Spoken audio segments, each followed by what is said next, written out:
this comes back into the mindset. If we're so stiff and rigid all the time and not moving, well, when you have the chance to think out of the box, or maybe take that adventure you wanted to take, or say that thing you wanted to say, you now feel confident in being able to do that because you're able to understand the flexibility. Hey guys, welcome to our SoulFam Podcast, where I interview space holders from all over the world. I'm your host, my name is Karolina, and I am the Connection Catalyst. I help spiritual entrepreneurs experience deeper connection with themselves, with others, and with the universe.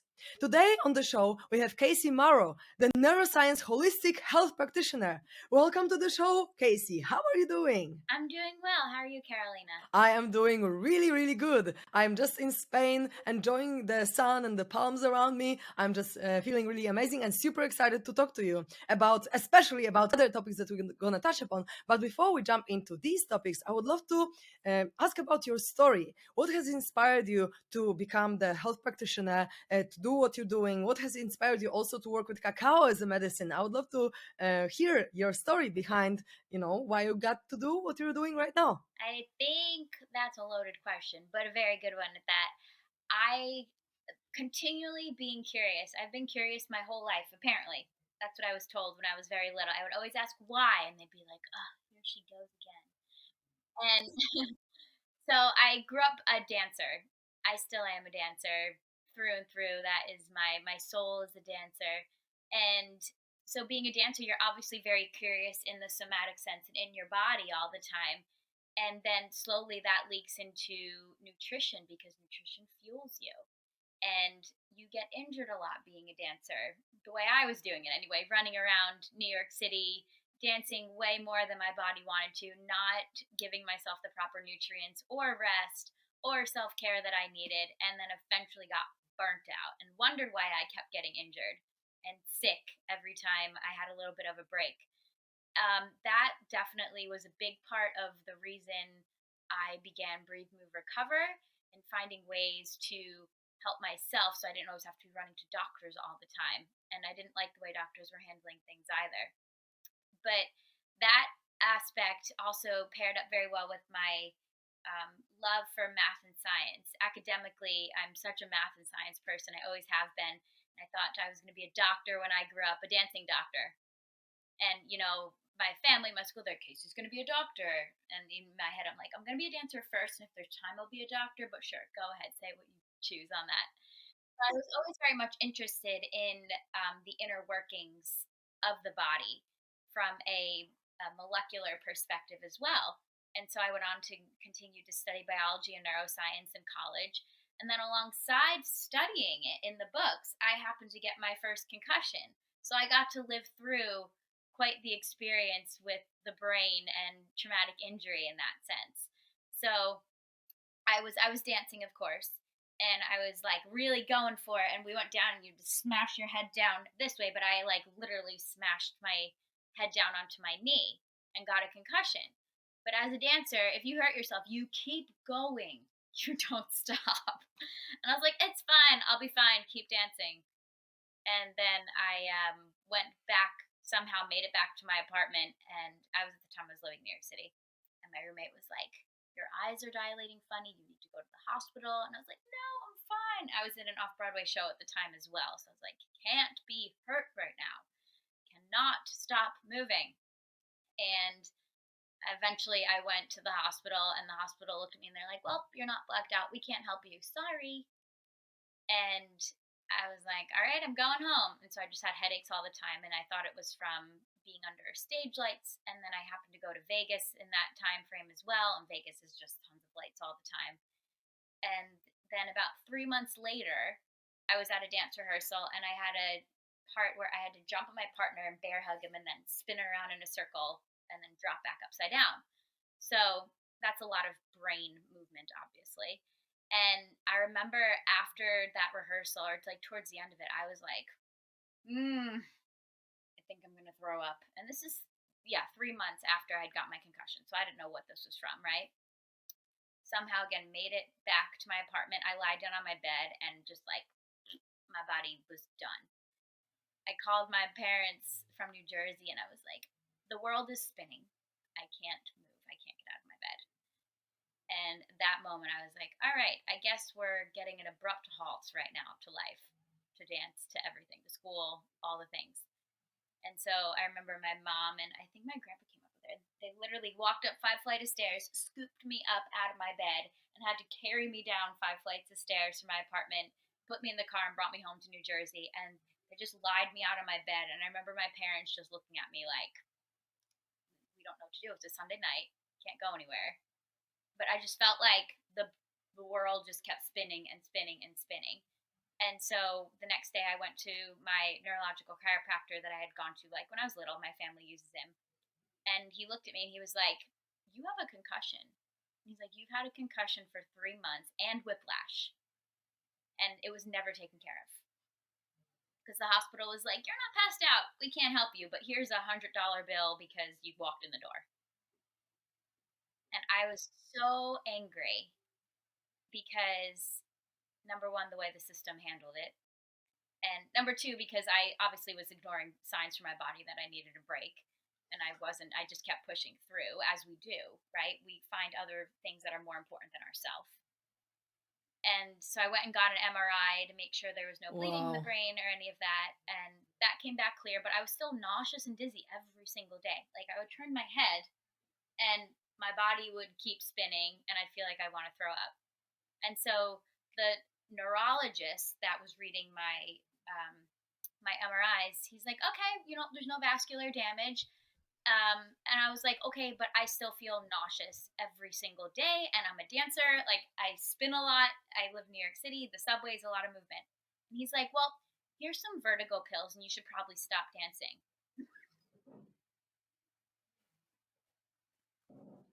It took all of my might not to want to punch him in the face and cry at the same time. He literally just told me to stop living my life and take some pills. And at that moment, I was like, no, that's not an option. And I was studying, I thought I wanted to be a neurologist, right? I loved the brain. I love science. I love all the information that we have from it. But the way he handled it turned me off completely. I was like, there's got to be another way. And I never went back to him again. I threw the script for my vertigo pill prescription away and never used them, obviously. And that was a huge catalyst for me to not take no for an answer. I don't like to do things I don't want to do. I will make it work. And I was working with my chiropractor at the time because I had the whiplash as well, and I would go to his office often to get adjusted and do all of like my brain exercises, following the finger and getting the muscles, the big muscle groups of our body, right? There's a lot of feedback that goes to our brain. And I hit my cerebellum, which is your vestibular system, your balance center, your internal temperature, all that kind of stuff. I didn't hit like the English section or the spelling section. I hit the balance portion of my life, which is my life as a dancer. And so it takes a lot of time to reactivate and re-stimulate that area to get it working properly again. And so by moving your body, dance is actually incredibly helpful with brain injuries, right? Because you're sending signals, these big muscle spindle fibers in like your arms and your legs are sending signals up to the brain to be like, come on, let's keep working. And for it to rehab itself, you have to use it. If you just let it sit there and don't rehab it, it's like, if you break a bone, if you don't do any rehab, it's just going to heal and it's not going to get any stronger. The muscles around it aren't going to get any stronger again. You actually actively have to do something. And so I that whole summer I was, doing all of my brain stuff and trying to balance on one leg and noticing if I spin one direction, I have to spin the other direction to balance it back out. But eventually I came to, a place where I didn't have to be going to the chiropractor every single day and I could go back to New York and read my school books again and use the computer. Luckily, we weren't on phones as much back then, but we still were using them enough where it would cause quite an issue. So springing forward to that really being my personal experience with how I didn't like the way the Western medicine was treating these symptoms and these foundational causes of things that are happening inside of us and trying to just put band-aids over the top of it. And I found relief through doing kind of this my own protocol with the help of my chiropractor, right? And it was very functional. It was very doing, and it was using the things we have around us, like our food. Later, I found breath work, and again, later on, I found cacao. But all of these different pieces together formed the protocol that I needed to be able to move forward and still do today because I've continued to get concussions throughout my life. And I just got one about 2 weeks ago. And so now I have to set my protocol again, specifically for me at this time. And I've been able to further study yoga and yoga therapy when I moved to California and learn the breath work from the yogic perspective and be, wow, this is really similar to the neurological system and the positive effects that we can have on these different systems. They don't always explain it that way in yoga, but they knew very well what they were doing, right? So having the molecular science behind it of knowing what happens to the parasympathetic and the sympathetic nervous system and the different systems of the body when we are in a fight or flight state or a rest and digest state. Well, we know which breathing practices calm us down. So, wow, that's a great one to do if we're super flustered or if we're really tired and we have to get ourselves going for a performance or to get through, a presentation or something. Well, by all means, then we need to do more of an activating breath. And it's a balance between the two. Because if we do one too much, we're going to notice we're going to feel a little off over here. And we got to figure out how to balance it back out. And depending on our starting point is depending on which protocol is going to work best for us.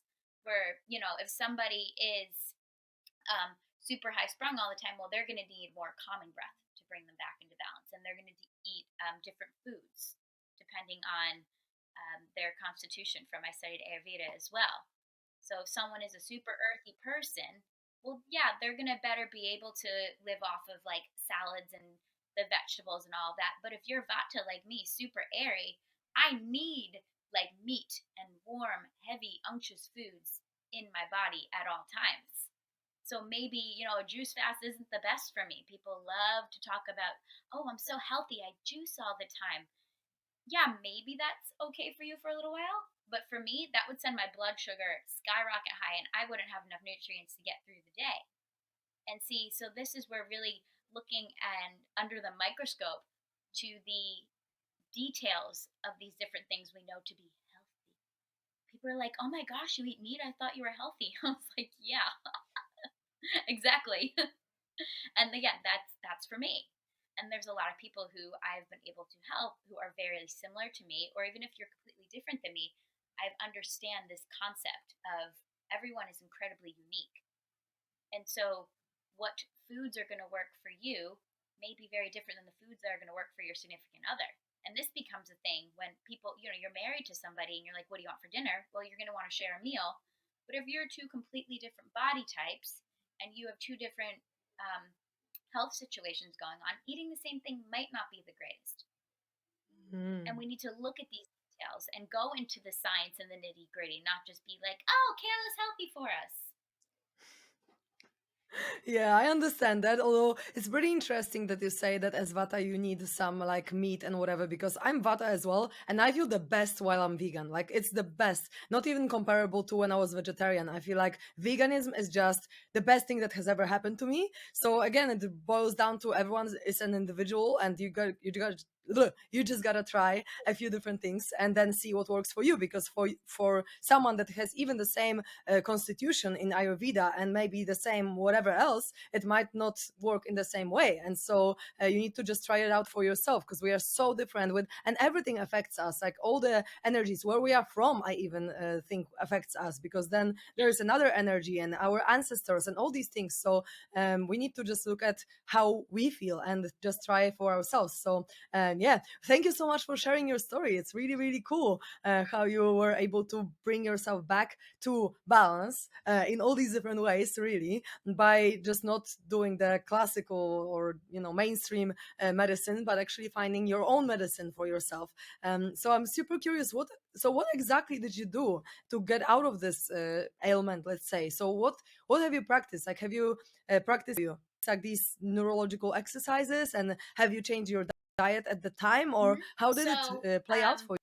this is like I was 21 when I had my, yeah, because I was able to legally drink and got a concussion. And I was like, I don't like alcohol. I don't want to drink. I feel nauseous and dizzy all the time. So, well, this is like a 10-12 year span now that we're speaking from. And I currently I got a concussion about 2 weeks ago now. And what works best for me is anti-inflammatory everything.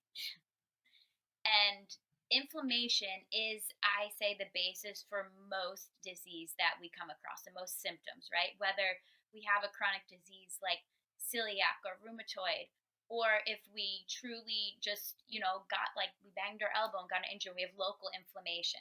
The best thing we can do for our body is to help lower that inflammation, because inflammation in one area is going to cause stress on the body and cause inflammation in another area. The biggest two areas, inflammation in the gut is absolutely going to result in inflammation in the brain.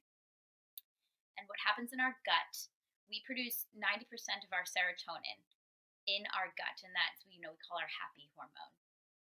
If we do not have good gut microbes happening in here, and our cells are inflamed and we have leaky gut and all of these things, that is affecting our serotonin level. Mental health right now is huge, right? Anxiety and depression. I would say most people complain more about anxiety and depression these days than low back pain, which used to be like the big thing. It still is, don't get me wrong. But these mental instabilities that we're having and fluctuating, we're unable to handle. If we just got a hold of the inflammation in our body, our mood will absolutely change. You feel better, right? You don't feel heavy and stuck and gross. And if you want to move your body, it's not like, oh, I need some WD-40 in my shoulder. And that inflammation is going to help protect our brain cells. Because our neurons, once we have what we have when we're born with those, we can't make new neurons, right? So the connections can change, that's for sure. That's neuroplasticity, changing the connections. But there's certain things that just aren't going to come back. Or like the cells that clean up all the debris and stuff in our brain. Once they are flagged for, oh my gosh, trauma, they're not going back to their normal resting state. So they're constantly using more energy than they would have because they're constantly on high alert. And that, again, they're never going to go back to everything is perfectly fine all the time. And then they just, come and do their thing when they need to. And so with that being said, for me, an anti-inflammatory diet is very much meat and vegetables. And I've been able to introduce nuts and seeds back in a bit, and lots of fats. So avocados, olive oil, ghee. Ghee is excellent. I love my ghee, because that butyrate in there, right? So that's feeding our good gut microbes as well. What else do I eat? Ice cream. Ice cream just solves everything. No, I wouldn't recommend that. But I'm being completely honest. Ice cream is something that I'm like, if I'm gonna have dairy right now, am I gonna have a ton of sugar? I'm doing it through good quality homemade ice cream from my favorite ice cream place here in New Jersey. Because you do need to live a little here. Like, there's something to it, right? Because if we deprive ourselves too much, we're going to then just splurge at some point. Or you slowly get quite a little angry. Like, you need some sweetness in your life. And when I wasn't doing sugar at all. So, and I felt great. The first day that I didn't have any sugar, because I was normally, in the past, I'd have like gluten-free sprouted oats for breakfast with some protein powder and put some nuts and my berries on top and some manuka honey, right? And it was great for me. I loved it. It was like dessert for breakfast. But that's very carbohydrate heavy, and that's very inflammatory for the body. Even if it's healthy, good quality, even gluten-free stuff has another protein in that's quite similar to gluten, and it's a large molecule. So it's going to cause inflammation when the body goes to break it down. Again, this isn't necessarily good or bad. Our body knows how to handle inflammation. But if you are very sensitive or need to lower your inflammation at the moment, all your gluten-free snacks and treats still might not be the best thing for you. And so I eliminated all that stuff. And first day, it was like fun, right? Because this is new. And I'm like, I'm on my way to feeling great again. Second day, I was like, I'm going to murder everybody that comes in my path, because I was going through a withdrawal. We are addicted to sugar. We are addicted to carbohydrates as a society. I felt like I was going through a drug withdrawal. I was miserable, absolutely miserable. Then you get to day 3 and day 4, and slowly you're like, okay, this is manageable. And you find that you can nourish yourself through other nutrient or get your nutrients in other ways. And I tell to all my clients who are looking to either lose weight or having some, mental disruptions or have a chronic disease, have inflammation, I'm like, all right, let's look at your diet. And it's usually a very carb heavy diet. And carbohydrates, yes, we need them, but to the degree with which we are eating them and the quality, get rid of it. Get your good quality meats in, eat your vegetables, and if your digestion is not great at the moment because of leaky gut from eating all of these carbohydrate, high sugary foods, well, then we're going to make sure we steam and cook our vegetables so they're easier to break down, or cover them in oil, like olive oil. So that, again, the raw vegetables are really hard to break down. They have cell walls if you look at under the microscope. We have cell membranes around our cells as humans, right? But plants, they have cell walls, an extra thick layer, because they're out in nature and they need to be protected. That is very hard to break down. Like cows, people are like, cows, they are super strong and they just eat grass all day. Yeah, but they also have 2 stomachs because they have to break down the grass and it's very hard to break down. So this is where they're, again, looking under the microscope and finding the fine details of these diets and things that everyone is promoting. And what works for you may be very different than what works for the other person. I want to be very clear about that, because people are like, well, so-and-so did this and it didn't work for me. And it's like, well, they're in a different stage right now. And I couldn't digest raw vegetables for the longest time. And just within the past 2 months, like, I crave my salads now and it's fine. And I totally can. Again, covered in oil and avocado, and I have like my salmon or my chicken or my steak, whatever I've decided on for the day. And now I'm able to extract my nutrients from these vegetables for once, because it was just going right through me. And now I don't need to take as many, there's like fiber supplements and supplement this, supplement that. To think that you'd have to be on supplements the rest of your life is like, I don't think that's correct. Did our ancestors live off of supplements? You cannot do anything about it. You are just sick, and yeah, it's kind of like take pills till the rest of your life, because now you have this ailment and now you are done, and now you have to take pills every single day, 5 of them every 2 or 3 hours. It's kind of like the same. And I also don't believe that we need to take supplements all the time. I mean, of course, if someone wants to just aid their health, it's good to take some supplements. For me, for example, I feel like omega-3 is quite important, because I don't eat fish, I don't eat seafood, I don't eat anything like that. So of course it would be probably better for me to supplement it, but I also don't supplement it all the time. It's like here and there, when I just remember to take it, then I take it. But it's not like, oh, I gotta have my supplements, I gotta, because then also you actually create more resistance within yourself emotionally and more stress for yourself if you're like, I have to take my supplements. And I was there because I was actually healing my digestive system. Maybe like 2 years ago, I was waking up every day with like my stomach or my intestines hurting like hardcore. It was really horrible. And of course I healed myself. I don't really believe in normal medicine when it comes to healing. I believe in it when it comes to maybe diagnosis, but not really like to bring myself back to the health, right? So I was just doing different herbs and detoxes and fasting and taking probiotics and doing enemas and doing emotional release, like hardcore, feel amazing, probably like every day at some points. I had periods when I did it every single day, and go through so much when it's like I have to take them, and like if I didn't, then I would get stressed. Also, visiting naturopaths and different people and different healers, and I had such an attachment to taking them, because I was, oh, I didn't take it at this time, or oh, it wasn't. And then I was like, oh my god, it brings me more stress and actually more probably acidity in my body, and probably like even worse things than if I just didn't take it at all, and I didn't have the schedule, and I didn't have to do this. And of course I just had to go through my emotions and release it all, and afterwards I'm just chill. Right now, for the last, I don't know, year or so, I'm super chill about supplementation or whatever. But when I was feeling bad, I felt like, okay, this is my rescue and I have to take it, because otherwise I'm gonna feel like shit again. And so I have to. And now I know that it's not the way, because if you have this attachment to the supplementation or whatever else in life really, when you feel like you have to and you're stressing out if you don't do it or whatever, then it actually is not beneficial for you at all. So it can actually have a reverse effect to what you actually want to get out of it, right? And so I learned my lesson, in a hard way. So maybe to all of you who listen, who are in this place maybe, or having too much attachment to your supplements, don't. Because I've been there and it does not work very well. Mhm. Oh, I've totally been there again to be like follow the protocol exactly, right? As a dancer, I loved learning choreography because you don't have to think. Someone else is telling you what to do. You can literally just spit out and regurgitate what you were just taught. And it's like you hold on to that as the truth. You hold on to that as the answer. But what is that doing to our self-empowerment? Because now we're relying even more and more on somebody else. And like you said, you admit like an hour you forgot to take a supplement, and I'm like, oh my god, I just reversed all that progress I made, right? And you get down on yourself for it. And it's like it's really not that serious. Like when you have this ability in yourself to be like, no, I have the powers to heal from within. And that's where it comes. That's placebo effect, right?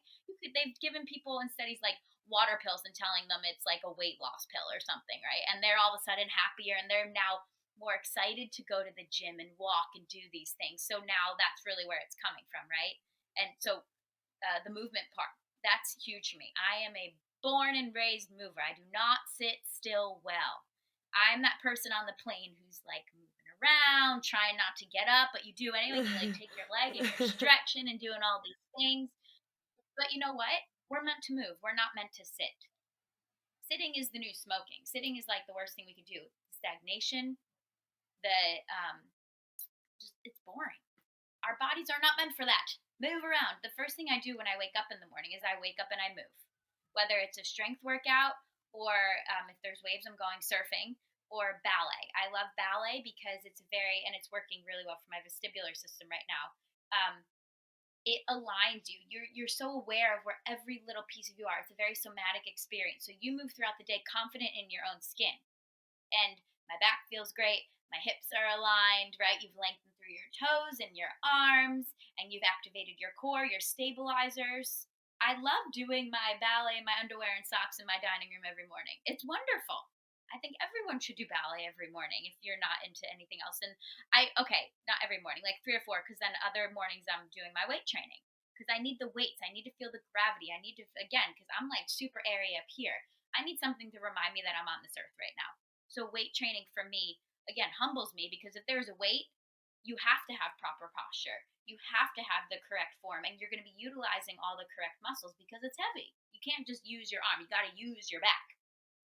So pull-ups, push-ups, deadlifts, kettlebell swings, all of it. And to not overdo it. A lot of people overdo it. I'm one of those people who have overdone it, and I probably still continue to overdo it at times. Where if your body is tired, it's not a great time to like find your personal best deadlift, right?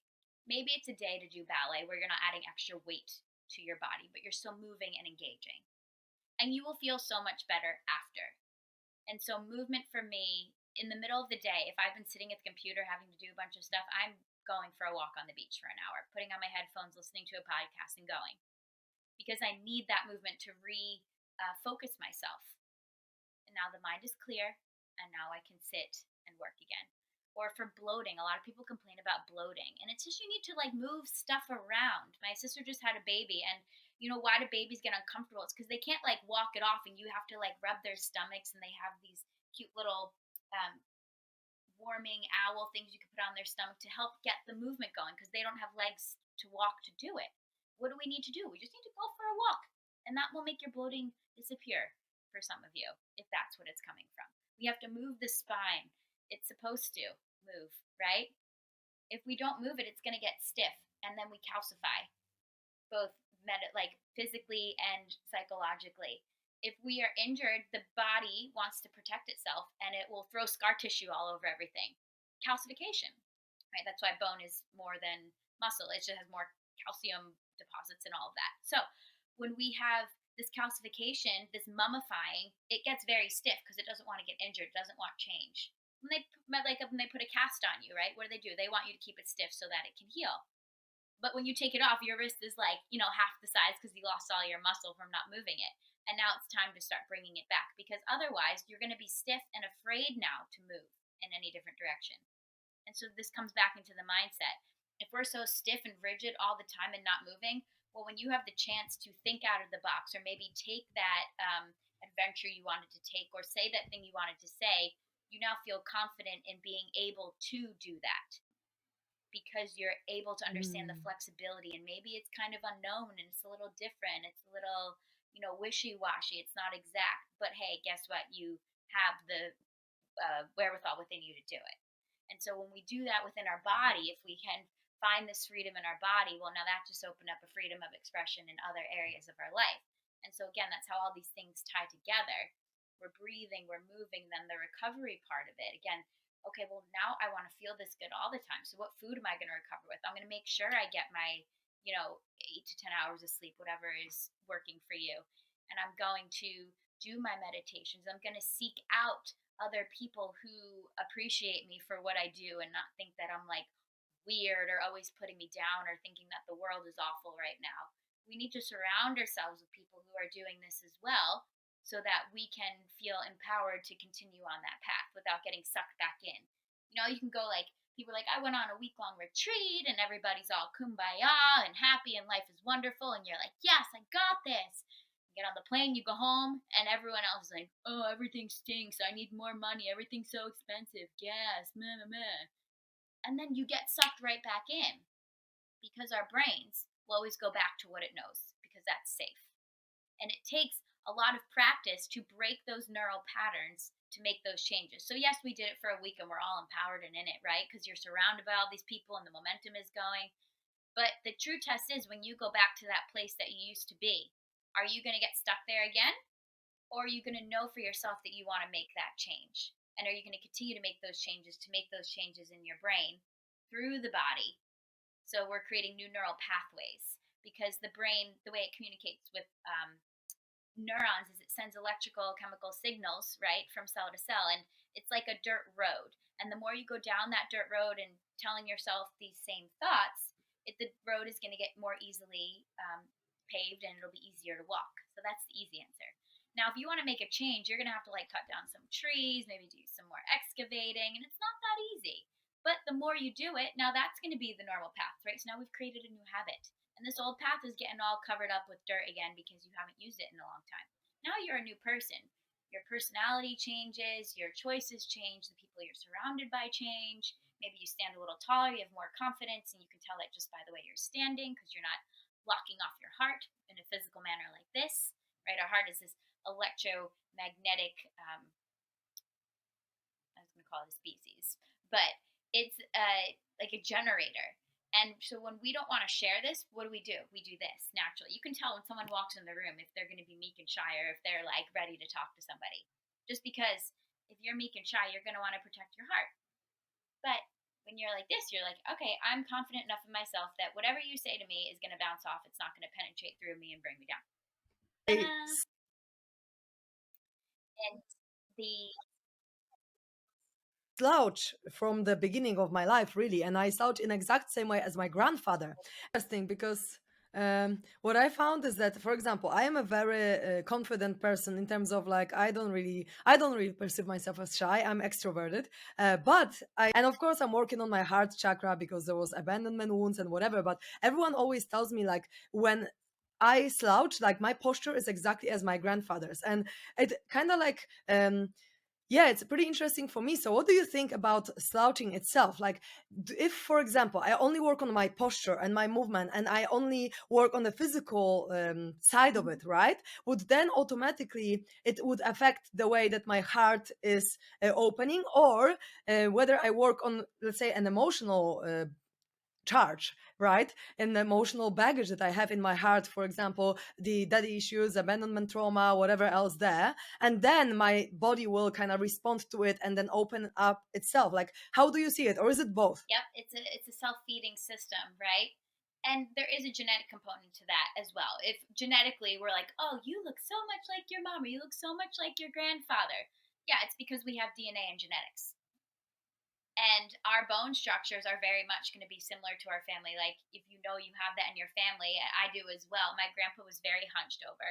And so I am aware of this, and like I make sure I do my pull-ups and all my back strengthening exercises because I am predispositioned to have a rounded spine. So you add, like you said, now our epigenetics, our environment, and the things that we've learned and our daily habits to exasperate this. Well, now we've got a couple of layers to work on.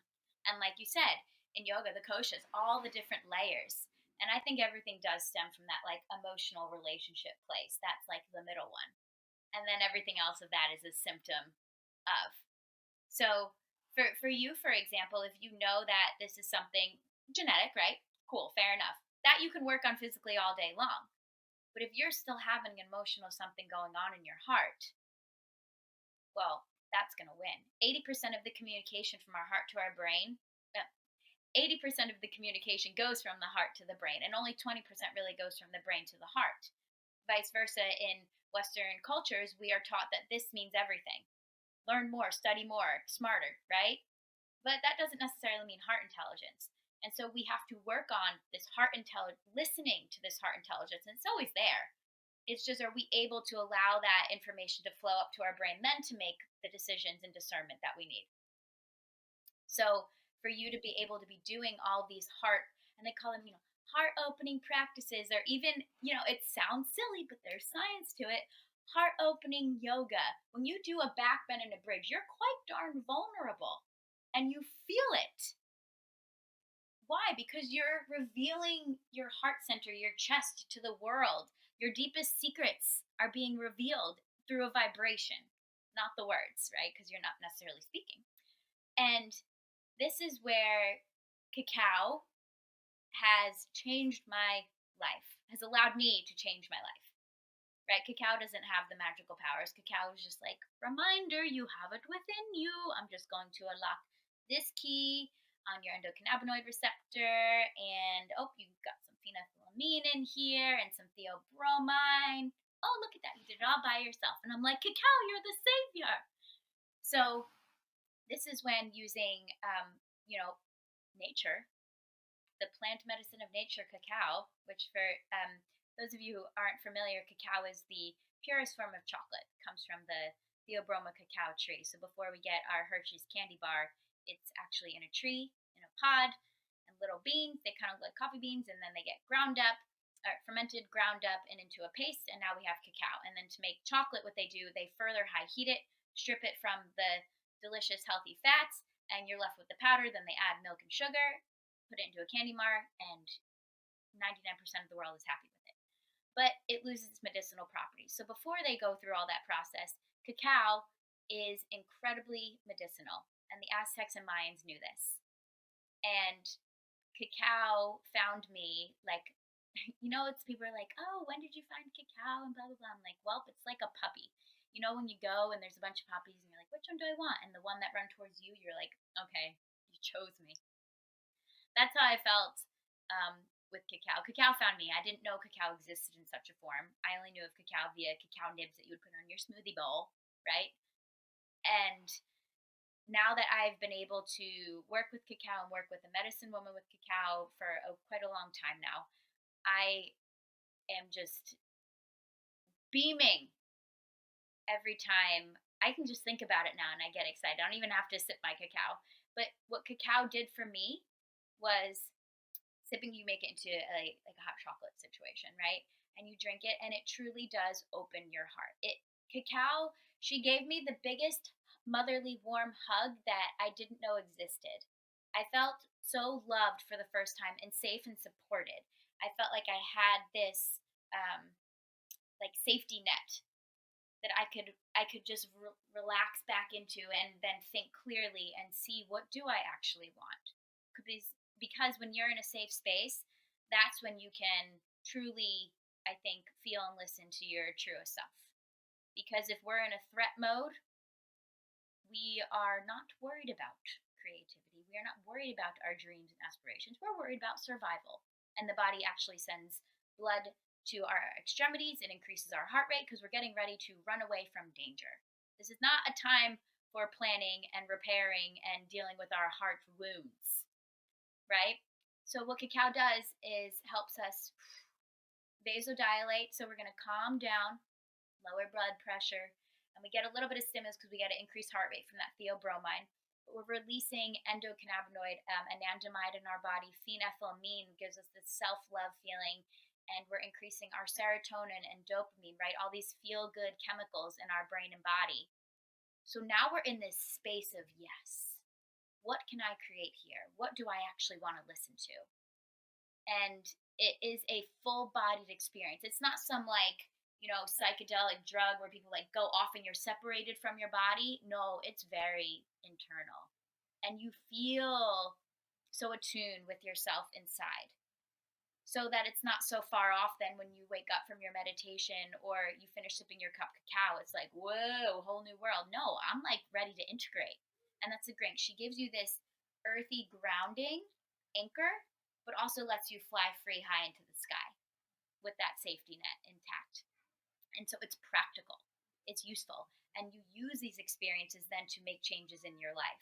It's not so far-fetched or therapeutic where it's very heady, right? Because how can we, if all of our disturbing thoughts are in our head, how do we change them from the same disturbing thoughts in our head? We need to come from like a deeper somatic place, from the body, to let the body tell the brain it's okay and let's make changes.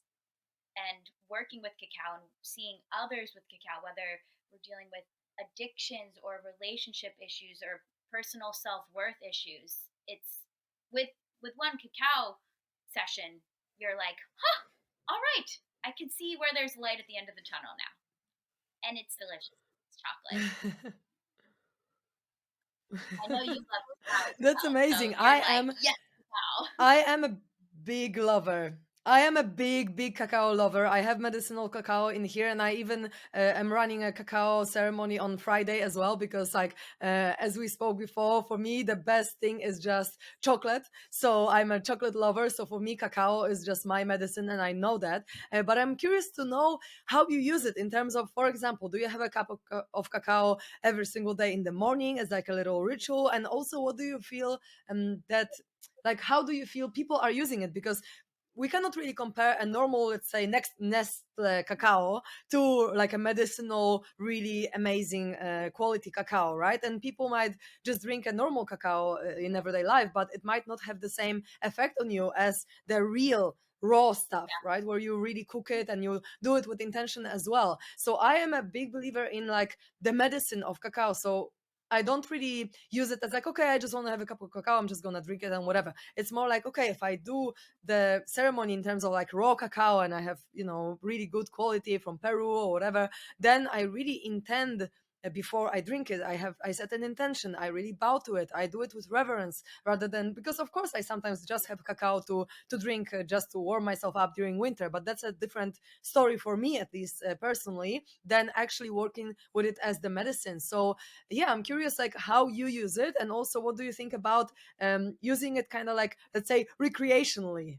Well, it's exactly what you said. Cacao is a medicine. She is a sacred medicine. And every time I sip cacao, I by all means set an intention, and I thank the Mayans and the Aztecs. I thank the spirit of cacao. I thank those around the world who are sipping cacao as well. And that is how I drink cacao and how I share cacao. I don't use cacao recreationally. I've tried and I felt the repercussions. Cacao was like, no, you can't do that with me. I remember it was the day after morning after my sister gave birth, and I was her doula, right? So we were up all night, and obviously a lot happened. And I came home, and I was like, I just want to relax, right? I'm just gonna have a cup of cacao. But I was exhausted. We were up all night. She gave birth. She's obviously way more exhausted than I was, but it was still an event, right? And I wanted a quick comfort. And I literally made a cup of cacao. I went in my room and I drank it. And I didn't really make an intention or anything. I just like slugged it down. I had the worst stomach ache after that because I abused cacao. And she was like, no, no, no. You know that's not how I work. I am a medicine. If you overdose on your medicine, would you overdose on your medicine? And what happens when you do overdose on your medicines, right? And so that was my lesson of trying to cut corners, and it didn't work out so well. And so cacao is a sacred spiritual plant medicine. You can replace your coffee with cacao. People do it, right? They are sipping it like coffee and they feel great. They're getting the energy from the theobromine. It's a cousin to caffeine, and it just gives you like a body high because it doesn't cross the blood brain barrier, right? It's giving you clarity and focus. But maybe that was their intention. I personally am I don't see it correct or right. Or if there's, people want me to do cacao ceremonies at like a party or something. If there's alcohol there, I'm not serving cacao. I'm not going to allow you to abuse yourself with alcohol in such a way, even if you're not abusing the alcohol, but ingesting the alcohol and mixing it with the purity of nature of cacao. And I don't think that'll go very well because she enhances everything in your system. So who knows what would go on in that one. But I sit with my cacao. I light a candle most of the time. If I decide to go to the beach or something, I don't light a candle. But if I am home in my room, I pull out my little altar. I light my candle. I sage. I hold cacao to my heart, and I set my intention for whatever I need that day. And then I smell the cacao. I make it a full-bodied, full sensory experience. Because most of your taste is your smell anyway. So if you're able to smell the cacao already, I'm like, ah. And then I usually do some breath work. I find mixing breath work and cacao really enhances the experience for me and something that I need to do. So I'll usually do lately I've just been on a nice slow inhale and nice slow exhale through the nose kick. And then I have my drum as well. And maybe I'll just start to ohm a little bit.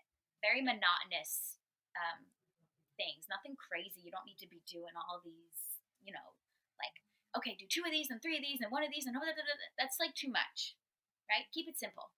We want to listen to the simplicity that we have in ourselves. And however long that takes for me, maybe it's a 20-minute practice. Sometimes it's an hour and a half. Because sometimes I'm so exhausted, I will just need to put on my headphones and lie down and listen to some instrumental music. And then I'm like, all right, now what did I learn from this? And then I close and I thank the spirit of cacao. I thank myself. And I thank for whatever came through on my little journey today. Blink. And then we continue on. Beautiful. Yeah. That's beautiful. And I feel like it's like this with every medicine that we are taking in, even weed. I feel like weed is so abused recreationally, whereas it's such a beautiful medicine. And it's the same with cacao, it's the same with mushrooms, it's even the same with MDMA, with so many different substances that we could use for our healing, for as a medicine, and then it would be a completely different story how our body reacts to it, how our soul reacts to it, if we just put intention and reverence and sacredness to all of that. Because if I know a lot of people who have done different things like mushrooms or other substances without the whole spiritual sacred ceremony around it, and then when they did it with me, for example, with all this spiritual stuff going on, they were like, oh my god, this is crazy, like I've never experienced anything like that, and I've taken so many things on so many parties, but if you don't create this sacred space, then your experience is going to be completely different. So for your recreational cacao, sure, you can have a sip with honey and milk, and it can be good and it can be comforting during the winter, but if you really are seeking the medicine, then you need to create space for this medicine to connect to you and to really be pure, as you said before. So yeah, I love everything that you shared, and I work with cacao similarly. I really take my time to connect to it and to really take it in, and to take in all the lessons as well that are coming from that, because there's always a lesson, there's always something that we can learn from the medicine, or even if it's just a subtle insight or subtle change in our brain, in our mind, and our perspective on things. So yeah, that's super beautiful. Thank you so much for sharing all that. I'm just so excited to talk about this because I just love cacao so much. So how fast did you find that cacao works on you when you drink it, when you drink your cup? Like, is it instant that you feel the changes in your body, or does it take some time I would for you? say I'll 15 minutes or so, I'll peak. And that's for me. I'm quite sensitive, so a ceremonial dose, right? I have 2 big tablespoons. Some people say it's 42 grams, which I think is a ton of cacao, and I was taught through the medicine wound 27 grams. So that's about 2 heaping tablespoons. I only do one. If I'm going to do 2 tablespoons, I need to have my medicine woman or someone facilitating for me because bye. um, and I have been in the situation where, like, when I first found cacao with the medicine woman, I did my first ceremony with her. I went back for 10 weeks straight. It was like all the therapy of my life I never had, right? And thank goodness for her. I would only do cacao with her because I couldn't bring myself back sometimes because I would let myself go to that place. And where now I only do half because I'll have cacao quite often, right? Not just once a week. And so I'm obviously um, understanding I'm not going to overdo it for my body. But some people could maybe do, I don't know, 42 grams of ceremonial dose and be completely fine. That upsets my stomach as well because that's just a lot of nutrients going into my body at that time. But sorry, what was your question? I just got lost in cacao world. That's completely fine. I mean, we all get lost in the cacao You world. said the word cacao, and I'm like, what? When- Let's go, everybody. I'm like, this is great. And I haven't had cacao today, but that's the thing. so Cacao has opened up these doorways within me. Now we start talking about cacao, I'm like cacao drunk right now, if that's a thing. I don't know what you call it. I'm so alive inside from even just thinking about cacao at the medicine of cacao and her capabilities for us. And like you said, it Mm. truly depends. Some people are, because you can order cacao online, medicinal cacao from different countries, right? And people are like, meh. I'm like, no, like, come do a ceremony with me, because when you learn the intention and the rituals that are surrounding it, that's so much a part of what you put into it is what you're going to get out of it. If your intention is not clear, you're going to get like a muddled kind of situation. If you are pinpoint clear on your intention and truly speak it from your heart space to cacao, well, you're going to get a very clear answer back. It may not be the one you wanted, but you will absolutely find clarity. Do you find that same thing? Yes, absolutely. Clarity always, because it also affects not only heart, but I feel like it also affects third eye chakra. So clarity and just like vision for me, it's yeah, it's quite vivid Yeah. after drinking cacao. But I actually haven't done it for a while now, so I'm super excited for Friday because I'm gonna have it finally. But yeah, I feel like it's such a beautiful medicine, and I'm super curious to know from the neuroscientific standpoint, how does cacao affect Yeah, us? so she's incredibly nutrient dense, right? That's why she's a superfood. And they used to give the warriors before they went to war, the Aztecs, I believe, some cacao, and they would be fine all day. And their opponents were like, "Why are they still going? Like, you should be tired by now." Cacao. And so magnesium is the main, I would say, the largest claim to fame for cacao. And magnesium we need for over 320 enzymatic processes in our body. Magnesium is like an Epsom salt bath, right? To relax the muscles and all of that. That's magnesium. Also, magnesium is great for circulation. Most of our magnesium in our body goes for the health of our heart. So cacao is excellent for heart health. If you are on strong heart medications, we have to be careful. Same thing with antidepressants, because one of the other constituents in cacao is it's an MAOI inhibitor. And what that does is similar to an antidepressant, some antidepressants. What they do, they block the reuptake of, say, the serotonin gets released into our body to make us feel good. And people who are depressed have less serotonin being released. So these MAOI inhibitors, what they do, they block the reuptake on those on the cells, so that the serotonin is floating in the synapse longer, so we feel happy longer. That's how antidepressants work. Cacao does the same thing and adds more serotonin because she has the precursor to make the serotonin molecule. The precursor of serotonin and dopamine is in cacao. Therefore, we can now make our own production. If that is an issue with us, maybe we don't have enough to make serotonin, or if we have a really leaky gut and unfortunate situations happening down here, remember that's where most of our serotonin is made. If that factory is not working, that's going to affect our mood. And so cacao is an antidepressant. Cacao is excellent for heart health. Cacao also has anandamide, which is our bliss molecule. And anandamide, I think, is pretty related to the third eye, is from what I feel, and scientifically, the third eye and bliss and all those things, right? So anandamide is our natural endocannabinoid. So what THC, the CBD receptors that it binds to, this is what anandamide binds to as well. So we get that blissful feeling, or that runner's high. There's now new science saying that the runner's high is actually more phenethylamine than anandamide, but either way, you're getting, if you can relate to that sensation, if you haven't had cacao before, that runner's high, you're in your flow state. That is something cacao can aid us in as well. And so again, what action or decisions can we make from this place? What actions can also be inactions of just taking time to be right here, right now? Because when we decrease our anxiety, we're not thinking about the future. When we decrease our depression, we're not thinking about the past. So where else is there to be? Right here, right now. She also has iron and phosphorus and copper and zinc. And the fact that medicinal cacao is 54% fat, the fat soluble vitamins that are in cacao are also now able to get into our body. So vitamin A, vitamin K, vitamin D, all the, for the immune system, for our breathing, because it's a vasodilator. So we're increasing our heart rate. We're getting more oxygen floating around our body. More oxygen to the body now means more oxygen to the brain. And we can get headaches when we don't have enough oxygen to the brain, or we can pass out, and all these fun different things that can happen to us when our circulatory system isn't working properly. Amazing. Thank you so much for that explanation. This really makes a lot of sense. I mean, I just can feel the cacao medicine. I don't know what exactly is like happening in our body and what exactly it brings me. So I'm really, really excited to know right now, and excited to share it with the others as well on the ceremony, because yeah, truly you can feel the effects of this beautiful medicine on you. So yeah, that's so amazing. Thank you so, so much.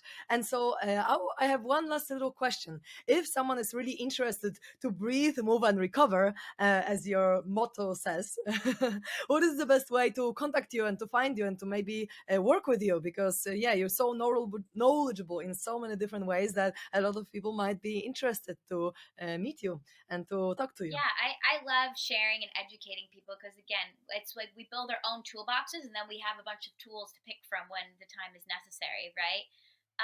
So the best place, if you would like to work with me, or you have questions, or if I could guide you into something, a path that you're looking for, you can reach me.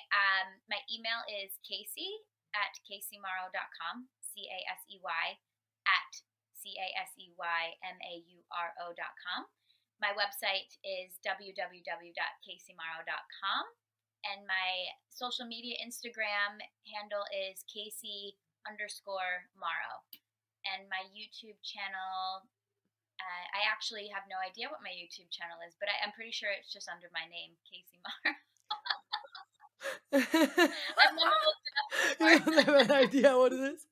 Maybe it's Casey Cacao. Maybe someday it will be Casey Cacao, but right now it's Casey Mauro.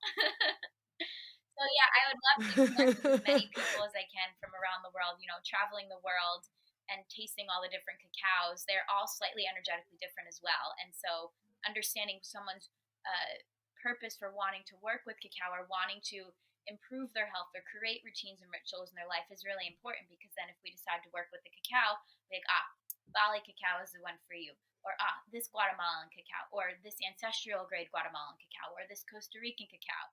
We've got it all stocked here in the States at the moment. And it's those fine intricacies, understanding it, intellectualizing it, so that we can just embody it and then become the best version of ourselves. So the science is great, but we just then let that go, and just like you said, even if we don't know all the science, it's just like, but I feel it. I know, because this intelligence is much smarter than this intelligence. Thank you so, so much. It's been a pleasure to have this conversation with you. And I'm even more excited now about cacao than I was, which I didn't think was possible. I just love it so much. So thank you so much for sharing everything. And I'm, yeah, super grateful, sending you so much love and gratitude for this chat. Aho. Thank you so much, beautiful souls, for listening to us, cacao lovers.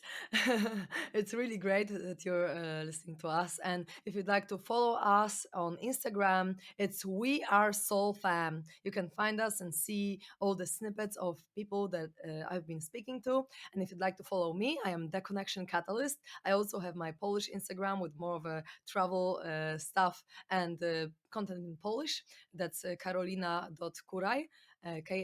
Karolina dot Kuraj. That's complicated. That's why I have a separate Polish Instagram account and English Instagram account. And I'm super grateful that you are with us. And stay tuned to the next episode.